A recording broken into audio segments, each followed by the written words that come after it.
So a surface analysis is, now we're going to introduce this new concept.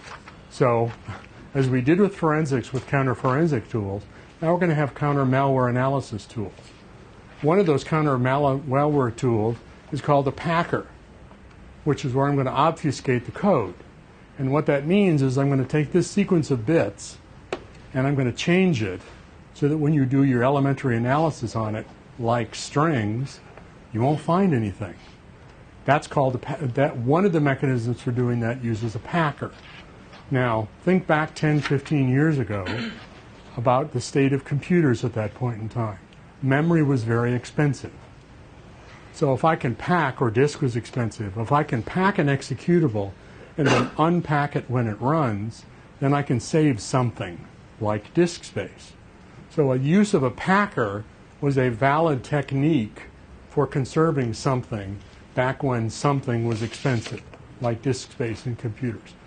So this was a valid technique used by valid people for good purposes to do packing. So you have to unpack it. There's a variety of packers out there. Some of them are well-known packers. Some of them are, guess what, obfuscated packers, what have you. So if I can figure out who the packer is, then I can attempt to unpack it, and maybe, just like we had an encrypted container inside an encrypted container, maybe we'll pack it more than once. Maybe the packing algorithms will make it even smaller the second time through. So essentially, then you finally unpack it, and then you can do a bunch of things. Scan it with AV. Do I know about this? Let me look at the hash value. Can I do a strings? Can I compare it to something else? Can I do some public source analysis? All of these things, just look at it once I've stripped away the garbage or unpacked it, essentially. Okay? Makes sense? Pretty simple stuff. Now, we're using this in the context of malware. Well, let's think about the fact, now put on your hat as though you're a software company and you have intellectual property, which are the algorithms that you've embodied in a piece of software, right? Like, I don't know, RSA algorithm that was patented for a while. You take that code, you compile that code, and you sell that code. You're selling your intellectual property.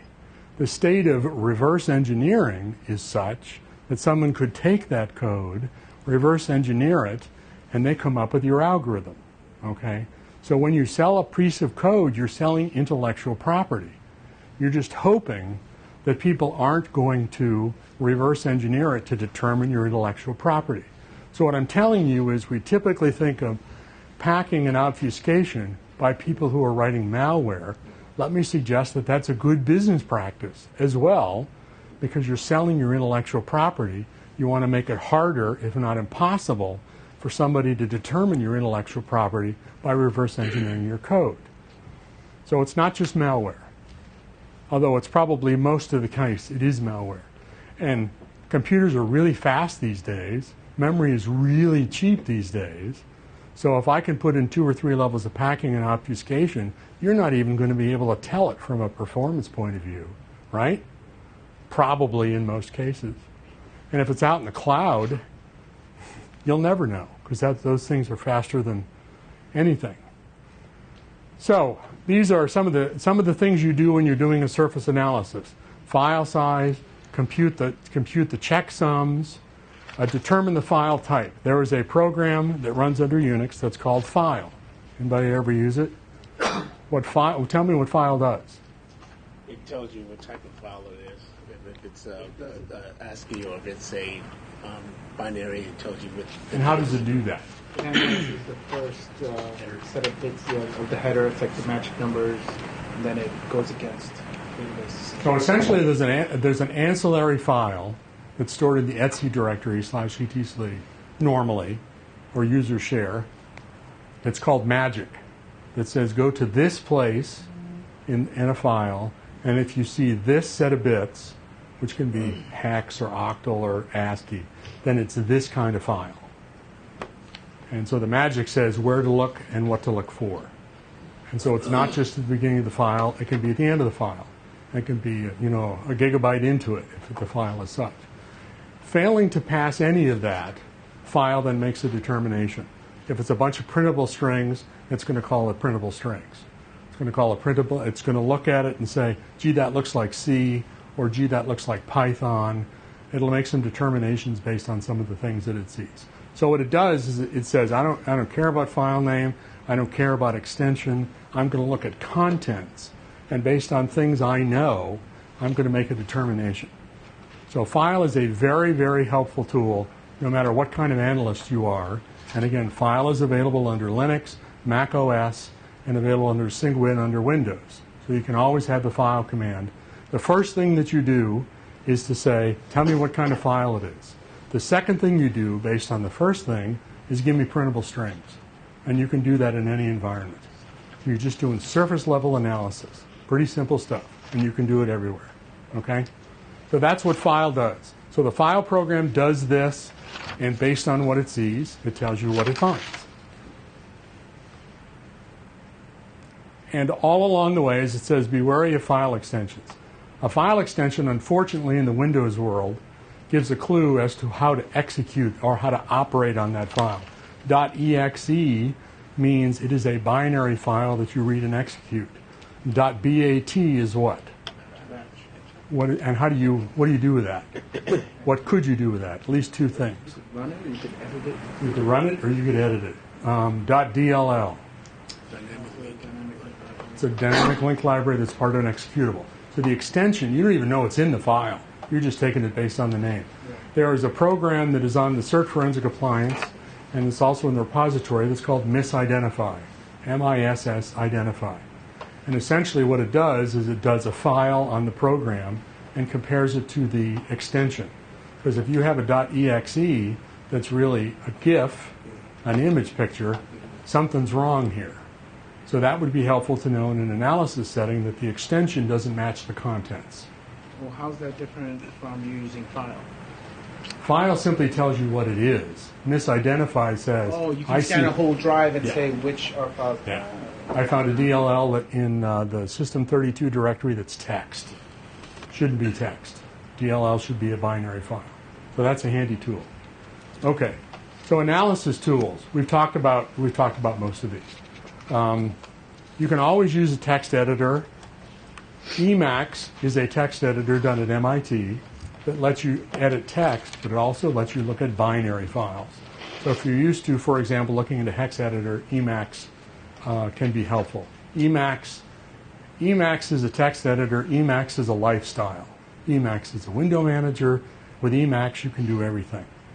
It is a very, very powerful editor. I tend to use VI because it's quick, but if you got into WordPad, Notepad and WordPad, Word obviously deals with Word files, RTFs, whatever. Notepad and WordPad deal with text files. And I actually don't know what would happen if you fed them a binary file. I've never tried that. Probably not good things, but probably not destructive things. So within Unix, you can look at files.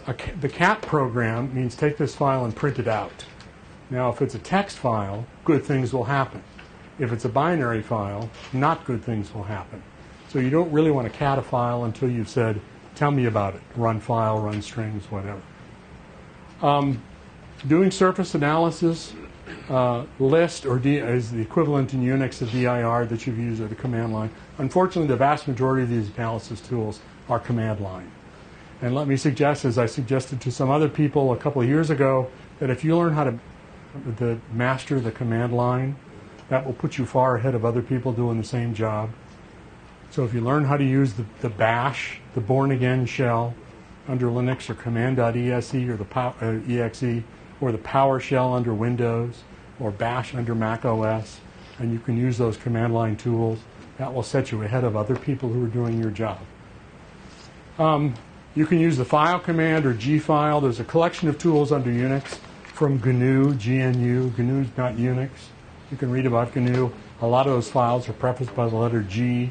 So the gfile command is the same as the file command. The gmd5sum command is the same as the md5sum, what have you. Windows File Properties gives you some of this, not nearly as much as the file command. We talked about strings, the debugger, and then you can take a bunch of stuff and glom it together and call it an archive. You may see .tar, which is a tape archiver program that Unix has used for several years. You may see a zip file. You may see a gzip file, which uses GNU zip. You may see a variety of other things. So these are standard analysis tools. So what this is all going for basically is when you do the advanced incident handling course and you do the artifact analysis, what we are teaching you in these slides is how to use the tools to do that analysis. So the ls command lists out a bunch of stuff. The ls-lig, the -l says give me a bunch of stuff. The a command says give me files. Whose name also begins with dot and there aren't any. So this gives you more and more information about the files called metadata. Okay, important thing. The file command, same file globbing if you use commands. Command.exe in Windows, globbing is find all file names that match this string. So file star says there's a bunch of files in this directory, generate random my file, what have you. Now we're going to say look in those files and tell me what you think they are. So with things that generate random is a 32-bit file that runs on a Spark. What's a Spark? It's a Sun machine. Sun. Who's Sun? I don't know. It's Oracle now. Let's ask the Oracle. Oh, that's right. They're now Oracle. It's dynamically linked, which is like a DLL, except in Unix parlance it uses a .so, which is a shared object. .so is the same as DLL, same idea. This is an executable file that uses an interpreter named Perl, which if you've seen the O'Reilly books, it's got the camel on the cover. Random is another 32-bit. This, even though it has a .c, turns out to be C program text. This is ASCII, this is commands, and this is a shell script. So the point is that the file program will look inside the file and tell you about it. That then says what you can do next. So this looks at the file properties of acrobat.exe and tells you some information about it. Now I can go off and extract the strings. There are programs to do this. Strings, and here's a bin text that runs under some versions of Windows. So here, for example, is if I take the output, if I take this file and I see all these things, anybody recognize this? Can you tell me what those strings might mean? FTP. Like a registry or something. Say again? FTP. Well, the TP part is right. It's SMTP. This is all mail. Extended SMTP, quit, data, receipt to, mail to, reset. So this program contains commands to speak to an SMTP server. You know what this is? Registry. Okay. Do you know what this specific registry key is? It's to run something is it on startup? The answer is yes. So what it means is this program contains something that looks like it operates on this registry key, and the meaning of this registry key is to start something every time the system starts. So whatever it does starts when the system starts and looks like it speaks SMTP, which is the mail transfer protocol. Does that make you a little bit nervous if you found that on a system? But the point is if I look at the unpacked output, I can see that. If I look at the packed output, I don't see anything. So it's important to know that there's a packer, what the packer does, and what the packer may be getting in the way of. So this is the same thing running the strings under a command prompt, a Windows version of strings. So here is looking inside a zip file. You can see all the things inside a zip file. There's no magic here.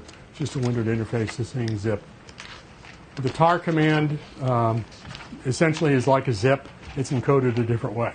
Philosophically the same.